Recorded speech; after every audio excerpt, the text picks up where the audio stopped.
Pag di natin tinuruan ng mabuti ang mga bata, ang kasunod, gulo.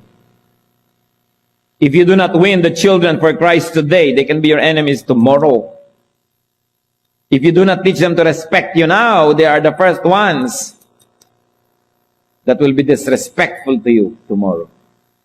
Tinuturoan ng mga bata, maliliit pa lang, huwag kang maramot, bigyan ng nanay, bigyan ng tatay, o may kinakain ka, hatian ng kapatid. Hindi ko, sige, bata ka pa naman, kainin mo lahat. So pagtanda, nagiging makasarili, hindi marunong magbigay. Training is important. Because one of the greatest problems that a family could have could come from the children. That's why Proverbs emphasize teaching and teaching well, especially the children. Proverbs 22 verse 6.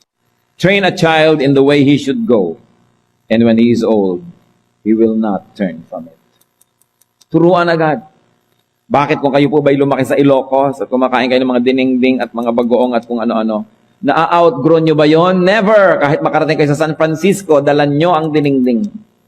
O pagka ikaw ay lumaki, kumakain ka ng ginamos o kung ano-ano, na-overcome ba yon? No, hanggang kahit saan maging astronaut ka man, may dala kang ginamos sa buwan.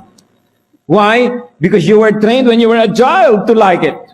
O kung tinuturuan natin ang mga bata ng kabutihang asal, pagiging makadiyos. Sabi ng Bible, train a child in the way he should go.